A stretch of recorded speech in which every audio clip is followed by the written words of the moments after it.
Hi hello everyone, welcome back to Kavana Raj vlogs. ಎಲ್ಲರೂ ಹೇಗಿದ್ದೀರಾ? I hope ಎಲ್ಲರೂ ಚೆನ್ನಾಗಿದ್ದೀರಾ ಅಂದ್ಕೊಂಡು ಇವತ್ತಿನ ವ್ಲಾಗ್ನ ಸ್ಟಾರ್ಟ್ ಮಾಡೋಣ ಬನ್ನಿ. ಇವತ್ತು ಕೂಡ ಪ್ರತಿದಿನದ ಥರ 5ಗೆ ಎದ್ದು 5:15 ಅಷ್ಟರಲ್ಲಿ ಫ್ರೆಶ್ ಅಪ್ ಆಗಿ ಕಿಚನಿಗೆ ಬಂದು ಕಿಚನೆಲ್ಲ ಒಂದು ರೌಂಡು ಒದ್ದೆ ಬಟ್ಟೆಲಿ ಒರೆಸಿದ್ದಾದಮೇಲೆ ಸ್ಟವ್ ಮತ್ತು ಶೆಲ್ಫ್ ಎಲ್ಲ ಒರೆಸ್ಕೊಂಬಿಟ್ಟು ಹಾಗೆ ರೈಸಿಗೆ ಇಟ್ಟಿದ್ದೀನಲ್ಲ, ವಿಂಡೋ ಓಪನ್ ಮಾಡ್ಕೊಂಬಿಟ್ಟೆ. ನೆಕ್ಸ್ಟ್ ಸ್ಟಾರ್ಟ್ ಮಾಡೋಣ ಕಿಚನಲ್ಲಿ ಇನ್ನೇನು ಕೆಲಸ ಇದೆ ಅದನ್ನೆಲ್ಲ ಅಂದ್ಬಿಟ್ಟು. ಅದಕ್ಕೆ ಮುಂಚೆ ಚಿಯಾ ಸೀಡ್ಸು ಮತ್ತು ಮೆಂತ್ಯನ ಓವರ್ ನೈಟ್ ಸೋಕ್ ಮಾಡಿಟ್ಟಿದ್ನಲ್ಲ, ಇದನ್ನು ಕುಡಿದ್ಬಿಟ್ಟು ನೆಕ್ಸ್ಟ್ ಕೆಲಸ ಸ್ಟಾರ್ಟ್ ಮಾಡೋಣ ಅಂತ ಕುಡಿತಾ ಇದ್ದೀನಿ. ನನಗೆ ಸ್ವಲ್ಪ ಮೆಂತ್ಯ ಅಂದರೆ ಅಲರ್ಜಿನೇ, ಅಂದರೆ ಮೆಂತ್ಯ ಸ್ಮೆಲ್ ಅಂದರೆ ಆಗಲ್ಲ ನನಗೆ. ಮೆಂತ್ಯ ಮುದ್ದೆ ಇದರಲ್ಲೆಲ್ಲ ಅಷ್ಟು ಸ್ಮೆಲ್ ಬರಲ್ಲ. ಮಾಡಿದ್ದಾದಮೇಲೆ ಈ ಹಸಿ ಮೆಂತ್ಯ ನೀರಲ್ಲಿ ನೆನೆಸಿ ತಿನ್ನೋದಿದೆಯಲ್ಲ, ಇದ್ರಷ್ಟು ಕಷ್ಟದ ಕೆಲಸ ನನಗಿಲ್ಲ ಅಂದ್ಕೊಳ್ತೀನಿ. ಹಾಗಾಗಿ ಚಿಯಾ ಸೀಡ್ಸ್ ಜೊತೆ ಮಿಕ್ಸ್ ಮಾಡ್ಕೊಂಡು ಕುಡಿತಾ ಇದ್ದೀನಿ. ಮೆಂತ್ಯ ಆಗುತ್ತೆ ತಿಂತಿಲ್ಲ, ಹಾಗೆ ನುಂಗ್ಕೊಂಬಿಟ್ಟೆ. ಹಾಗಾಗಿ ನೋಡೋಣ, ಕುಡಿಯೋಕ್ಕೆ ನಂಗೆ ತಿನ್ನೋಕ್ಕಂತೂ ಆಗೋಲ್ಲ. ಈ ಥರನಾದ್ರು ಮಾಡೋಣ, ಸ್ವಲ್ಪ ಏರ್ಗೆ ಒಳ್ಳೆಯದು ಅಂದ್ಬಿಟ್ಟು ಆ ಥರ ಮಾಡ್ತಾಯಿದ್ದೀನಿ. ನನಗೆ ಏರ್ ಲಾಸ್ ಅನ್ನೋದು ತುಂಬಾ ಆಗ್ತಿದೆ. ಆಲ್ಮೋಸ್ಟ್ ಒಂದು 6-7 ಮಂತ್ಸಿಂದ ಸ್ವಲ್ಪ ಕಂಟ್ರೋಲ್ ಆಯಿತು ಅನ್ನೋ ಅಷ್ಟರಲ್ಲೇ ಮತ್ತೆ ಸ್ಟಾರ್ಟ್ ಆಗಿಬಿಡುತ್ತೆ. ಏನು ಮಾಡಿದ್ರೂ ಕಮ್ಮಿನೇ ಆಗ್ತಿಲ್ಲ. ಈ ಥರ ಚಿಯಾ ಸೀಡ್ಸು ಕುಡಿತಿದ್ದೆ ಸ್ವಲ್ಪ ದಿನ, ಆವಾಗ ಕಮ್ಮಿ ಆಗಿತ್ತು. ಇವಾಗ ಅದ್ರ ಜೊತೆ ಮೆಂತ್ಯನೂ ಸೇರಿಸಿ ಕುಡಿಯೋಣ ಅಂತ ಕುಡಿತಾ ಇದ್ದೀನಿ, ಏರ್ಗೆ ಒಳ್ಳೆಯದು ಅಂದ್ಬಿಟ್ಟು. ನೋಡೋಣ ಏನಾಗುತ್ತೆ ರಿಸಲ್ಟ್ ಅಂತ. ಹಾಗೆ ಹಿಂದಿನ ದಿನ ಸಾಂಬಾರಿದೆ, ರೊಟ್ಟಿ ಮಾಡ್ಕೊಂಬಿಡೋಣ. ಸಾಂಬಾರಿಗೆ ಈರುಳ್ಳಿ, ಟೊಮೊಟೊ, ಮೆಣಸಿನ್ಕಾಯಿ, ತೆಂಗಿನಕಾಯಿ ಸ್ವಲ್ಪ ಹಾಕ್ಬಿಟ್ಟು ಕುದಿಸ್ಕೊಂಡ್ರೆ ಪಲ್ಯದ ಥರ ಚೆನ್ನಾಗಿರುತ್ತೆ. ಸಾಂಬಾರು ವೇಸ್ಟ್ ಆಗೋಲ್ಲ, ಚೆನ್ನಾಗಿರುತ್ತೆ. ಮೊಳಕೆ ಕಾಳಿನ ಸಾಂಬಾರಲ್ವ, ವೇಸ್ಟ್ ಮಾಡೋದು ಬೇಡ ಅಂದ್ಬಿಟ್ಟು ಅದಕ್ಕೆ ರೊಟ್ಟಿ ಮಾಡ್ಕೊತಾ ಇದ್ದೀನಿ.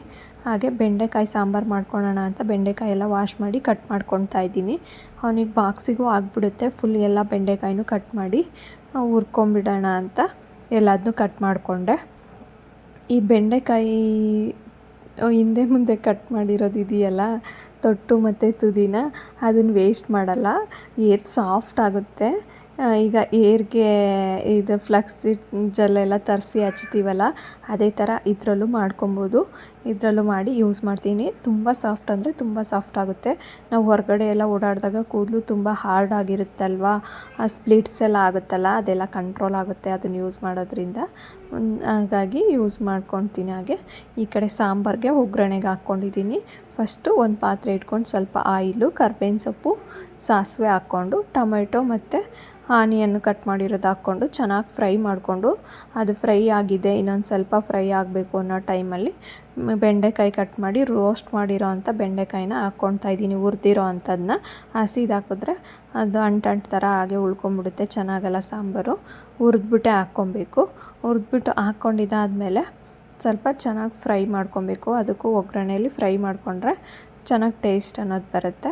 ಅಷ್ಟು ಫ್ರೈ ಎಲ್ಲವುದು ಒಂದು ಮುಕ್ಕಾಲು ಭಾಗ ಫ್ರೈ ಆಗೈತೆ ಅಂದಾಗ ಅದಕ್ಕೆ ನಾನು ಮಸಾಲೆ ಸೇರಿಸಿ ಕುದಿಸ್ಕೊಳ್ತೀನಿ. ಅಂದರೆ ಮಸಾಲೆ ಸೇರಿಸಿ ಸ್ವಲ್ಪ ಫ್ರೈ ಆದಮೇಲೆ ನೀರು, ಉಪ್ಪು ಎಲ್ಲ ಎಷ್ಟು ಬೇಕಷ್ಟು ಸೇರಿಸ್ಬಿಟ್ಟು ಆಮೇಲೆ ಕುದಿಸ್ಕೊಳ್ಳೋಣ ಸಾಂಬಾರು ರೆಡಿ ಆಗುತ್ತೆ. ಈ ಕಡೆ ನಾನು ಬೆಂಡೆಕಾಯಿ ಹುರಿಯೋದಕ್ಕೆ ಸ್ವಲ್ಪ ಖಾರದ ಪುಡಿ, ಸಾಂಬಾರು ಪುಡಿ ಮತ್ತು ಗರಂ ಮಸಾಲ ಇಷ್ಟು ಹಾಕ್ಬಿಟ್ಟು, ಪೆಪ್ಪರು, ಜೀರಾ ಪೌಡ್ರು ಇದೆಲ್ಲ ಹಾಕ್ಬೋದು. ನಾನು ಇಲ್ಲಿ ಸಾಂಬಾರು ಪುಡಿ ಹಾಕಿರೋದ್ರಲ್ಲೇ ಎಲ್ಲದೂ ಇದೆ, ಹಾಗಾಗಿ ಹಾಕ್ತಾಯಿಲ್ಲ. ಸ್ವಲ್ಪ ಗರಂ ಮಸಾಲ ಹಾಕ್ತಾಯಿದ್ದೀನಿ. ಸಾಂಬಾರು ಪುಡಿದಷ್ಟು ಸ್ಮೆಲ್ ಇರೋಲ್ಲ, ಗರಂ ಮಸಾಲ ಹಾಕಿದ್ರೆ ಚೆನ್ನಾಗಿ ಸ್ಮೆಲ್ ಇರುತ್ತೆ ಅಂದ್ಬಿಟ್ಟು ಅವನು ಇಷ್ಟಪಡ್ತಾನೆ. ಆ ಥರ ಇದ್ದರೆ ಅವನಿಗೆ ಯಾವ ಥರ ಟೇಸ್ಟ್ ಇಷ್ಟ ಆಗುತ್ತೆ ಆ ಥರ ಮಾಡಿಕೊಡ್ತಾ ಇದ್ದೀನಿ. ಸ್ವಲ್ಪ ಸಾಲ್ಟು, ಆಮೇಲೆ ಡ್ರೈ ಆದಮೇಲೆ ಅಷ್ಟು ಟೇಸ್ಟ್ ಅನ್ನೋದಿರಲ್ಲ. ಬಟರ್ ಹಾಕಿದ್ರೆ ಬಟರ್ ಸ್ಮೆಲ್ ಇರುತ್ತೆ, ತುಂಬ ಇಷ್ಟಪಡ್ತಾನೆ. ಅದಕ್ಕೆ ಲಾಸ್ಟಲ್ಲಿ ಸ್ವಲ್ಪ ಬಟರ್ ಹಾಕಿ ಫ್ರೈ ಮಾಡಿಕೊಂಡೆ. ಮತ್ತು ನಾನು ಇಲ್ಲ ಆಗನ್ನ ಅವ್ರನ್ನ ಮನೆಗೆ ಕರ್ಕೊಂಡು ಬಂದಮೇಲೆ, ಸ್ಕೂಲ್ ಹತ್ರ ಹೋಗಿ ಕರ್ಕೊಂಡು ಬಂದಮೇಲೆ ಕಂಟಿನ್ಯೂ ಮಾಡ್ತಾಯಿದ್ದೀನಿ. ಇವತ್ತಂತೂ ನನಗೆ ಕೆಲಸ ಮುಗಿಲೇ ಇಲ್ಲ. ಒಂದು ಬ್ಲೌಸ್ ಬೇರೆ ಹೊಲಿಯೋದಿತ್ತು, ಆ ಕಡೆಗೆ ಬೇರೆ ಸ್ವಲ್ಪ ಟೈಮ್ ಬೇಕು ಅಂತ ಅವನು ಬಿಟ್ಟು ಬಂದಮೇಲೆ ಏನು ಕೆಲಸ ಬೇರೆದೆಲ್ಲ ಮುಗಿಸಿದ್ದೆ. ಸ್ನಾನ ಪೂಜೆ ಒಂದಿತ್ತು, ಸಾಯಂಕಾಲ ಈವ್ನಿಂಗ್ ಮಾಡ್ಕೊಂಡ್ರಾಗುತ್ತೆ ಅಂದ್ಬಿಟ್ಟು ಎಲ್ಲ ಕೆಲಸ ಮುಗಿಸ್ಕೊಂಬಿಟ್ಟೆ ಸ್ಟಿಚಿಂಗ್ದು. ಆಮೇಲೆ ಕರ್ಕೊಂಡು ಬಂದಮೇಲೆ ಇದೊಂದು ಮೆಷರ್ಮೆಂಟ್ ತೊಗೊಬೇಕಿತ್ತು, ನನ್ನ ಫ್ರೆಂಡ್ ಮಗಳದು ತೊಗೊಳ್ತಿದ್ದೀವಿ. ನಾನು ಮೆಷರ್ಮೆಂಟ್ ವೀಡಿಯೋನೂ ಹಾಕ್ಬೋದು ಅಂತ ಕ್ಯಾಮ್ರನ್ ಕರೆಕ್ಟಾಗಿ ಫೋಕಸ್ ಮಾಡಿ ಬಂದಿದ್ದರೆ ನನ್ನ ಮಗ ಅವನು ಈ ಆ್ಯಕ್ಟಿವಿಟಿ ಲಾಸ್ಟ್ ಇಯರ್ ಆ್ಯಕ್ಟಿವಿಟಿ ಮಾಡಿದ್ನೆಲ್ಲ ಒಂದು ಬಾಕ್ಸಲ್ಲಿ ಹಾಕಿಟ್ಟಿದ್ದು ಇನ್ನೂ ತುಂಬ ಇದೆ. ಇದು ಒಂದು ಸ್ವಲ್ಪನೇ ಈ ಬಾಕ್ಸ್ ಚಿಕ್ಕದು ಅಂದ್ಬಿಟ್ಟು ಸ್ವಲ್ಪ ಹಾಕಿದ್ದೆ. ಅದನ್ನು ಅವ್ರ ಪಪ್ಪನ ಕೈಲಿ ಬೆಳಗ್ಗೆ ಬೇಕಪ್ಪ ತಕ್ಕೊಡು ಅಂತ ಏನೋ ಕೇಳಿದ್ದೆ ನೈಟು. ಅದಕ್ಕೆ ಅವರು ಬೆಳಗ್ಗೆ ತೆಗ್ದಿಟ್ಟು ಹೋಗಿರ್ತೀನಿ ಅಂತ ಹೇಳಿದ್ದಾರೆ. ಅದನ್ನು ನೆನೆಸ್ಕೊಂಡು ತೆಗ್ದಿಟ್ಟು ಹೋಗಿದ್ದಾರೋ ಇಲ್ವಾ ಅಂತ ಬೆಳಗ್ಗೆ ಎದ್ದೂ ಸ್ವಲ್ಪ ಹೊತ್ತು ಆದಮೇಲೆ ಹೋಗಿ ನೋಡಿ ತೆಗ್ದಿಟ್ಟಿರೋದ ತಗೊಂಬಂದು ಅಮ್ಮ ನಿಂಗೆ ಗಿಫ್ಟ್ ಇದೆ, ಸರ್ಪ್ರೈಸ್ ಇದೆ, ಆ್ಯಕ್ಟಿವಿಟಿದು ಕೊಡ್ಲಾ ಅಂತ ಎಲ್ಲವ. ಆಮೇಲೆ ನೋಡಿದ್ರೆ ಇದು ಯಾರು ತಕ್ಕೊಟ್ಟಿದ್ದೆ ಅಂದರೆ ಅಪ್ಪ ತೆಗ್ದಿಕ್ಕೋಗೈತೆ, ನಾನು ನೈಟ್ ಹೇಳಿದ್ದೆ ಅಂತ ಹೇಳ್ತಿದ್ದ. ಹೋಗಲಿ ಸರಿ, ಸ್ಕೂಲಿಂದ ಬಂದಮೇಲೆ ಆಟಾಡಿವೆ ಅಂತ ಹೇಳಿದ್ದೆ.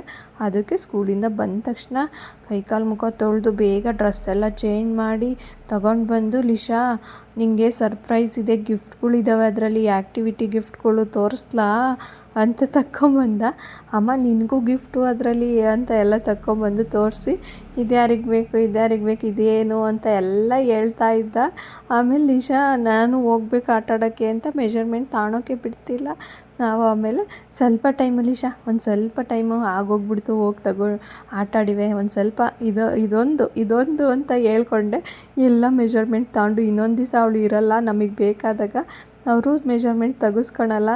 ಆಮೇಲೆ ಇಲ್ಲ ಸ್ಕೂಲಿಗೆ ಹೋಗಿರ್ತಲ್ಲ ಅಂಥ ಟೈಮಲ್ಲಿ ಇದು ಹೊಲಿಯೋಣ ಅದು ಹೊಲಿಯೋಣ ಅಂತ ನಾವು ಸ್ಕೆಚ್ ಹಾಕ್ಕೊಂಡು ಹೊಲಿಯೋಕ್ಕೆ ಕೂತ್ಕೊಳ್ತೀವಿ. ಬೇಡ ಅಂದ್ಬಿಟ್ಟು ಎಲ್ಲ ಮೆಜರ್ಮೆಂಟು ತೊಗೊಂಡ್ವಿ. ಯಾವ್ಯಾವ ಡ್ರೆಸ್ಗೆ ಯಾವ್ಯಾವ ಥರ ಮೆಜರ್ಮೆಂಟ್ ಬೇಕು ಅದನ್ನೆಲ್ಲ ಒಂದು ಕಡೆ ತೊಗೊಂಡು ಬರ್ಕೊಂಡಿದ್ದೀವಿ, ನೆಕ್ಸ್ಟ್ ಸ್ಟಿಚ್ ಮಾಡುವಾಗ ಯೂಸ್ ಆಗುತ್ತೆ ಅಂತ. ಇವನು ಇಲ್ಲಿ ಫ್ರೂಟ್ಸ್ ಕಲರ್ ನೋಡಿಕೊಂಡು ಆ ಡೈಸ್ ಎಸ್ದು ಕಲರ್ನ ಹೇಳ್ತಿದ್ದಾನೆ, ಯಾವ್ಯಾವ್ದಿದೆ ಆ ಕಲರ್ ಅಂತ. ಇಬ್ಬರು ಒಬ್ಬೊಬ್ಬರೇ ಇರೋದು, ಅವ್ರ ಬಿಲ್ಡಿಂಗಲ್ಲೂ ಇನ್ಯಾರೂ ಮಕ್ಕಳಿಲ್ಲ, ನಮ್ಮ ಬಿಲ್ಡಿಂಗಲ್ಲಿ ಇರೋದೇ ಒಂದು. ಹಾಗಾಗಿ ಇಲ್ಲೂ ಯಾರು ಪಕ್ಕದಲ್ಲಿದ್ದಾನೆ, ಅವನು ಟ್ಯೂಷನ್ಗೆ ಹೋಗ್ತಾನೆ, ಸಿಗಲ್ಲ. ಹಾಗಾಗಿ ಇಬ್ಬರಿಗೂ ಯಾರೂ ಸಿಗಲ್ವಲ್ಲ, ಇಬ್ಬರು ಸ್ವಲ್ಪ ಟೈಮು ಆಟ ಆಡ್ಕೊಬೇಕು. ಇಬ್ರಿಗೂ ಅದು ಏನು ಸ್ಮೈಲಿ ಮತ್ತು ಸ್ಯಾಡು, ಹ್ಯಾಂಗ್ರಿ ಈ ಥರದ್ದೆಲ್ಲ ಒಂದು ಇದಿತ್ತು. ಅದು ಹಿಂಗೆ ಪ್ರೆಸ್ ಮಾಡಿದ್ರೆ ಅದು ಸಿಂಬಲ್ ಕಲರಲ್ಲಿ ಬರುತ್ತೆ. ಆ ಥರದ್ದೆಲ್ಲ ಎರಡೆರಡು ಇತ್ತು. ಅದು ಇಬ್ಬರು ಶೇರ್ ಮಾಡಿಕೊಂಡು ಈ ಬ್ಯಾಗ್ಗೆ ಮತ್ತು ಇನ್ನೊಂದು ಪಾಪ್ಕಾರ್ನ್ದೊಂದು ಡಬ್ಬ ಇತ್ತು.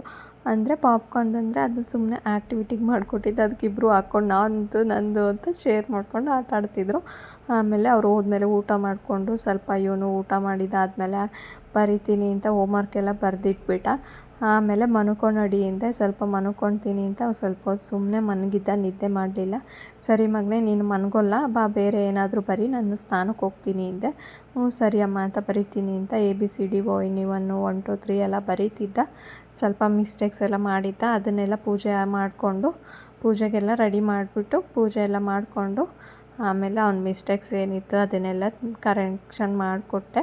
ಇದೆಲ್ಲ ಸರಿ ಬರಿಬೇಕು ಅಂತ, ಪ್ರತಿದಿನ ಬರೆಸ್ತಿದ್ರೆ ಸರಿ ಮಾಡ್ಕೊತಾನೆ ಅಂತ. ಆಮೇಲೆ ಸ್ವಲ್ಪ ಆಟ ಆಡ್ಕೊತಿದ್ದ. ನಾನು ಇದೊಂದು ಆನ್ಲೈನಲ್ಲಿ ಡ್ರೆಸ್ ತರಿಸಿದ್ದೆ, ಯಾರಿಗಾರು ಲಿಂಕ್ ಬೇಕು ಅಂದರೆ ಕಮೆಂಟ್ ಮಾಡಿ, ಇಲ್ಲ ಡಿಸ್ಕ್ರಿಪ್ಷನಲ್ಲಿ ಹಾಕಿರ್ತೀನಿ, ಚೆಕ್ ಮಾಡಿ. ಮತ್ತೆ ಸಿಗೋಣ ಇದೇ ಥರ ಲಾಗಲ್ಲಿ. ಇದೇ ಥರ ವೀಡಿಯೋಸ್ಗೆ ನನ್ನ ಚಾನಲ್ನ ಸಬ್ಸ್ಕ್ರೈಬ್ ಮಾಡ್ಕೊಳ್ಳಿ. Thank you.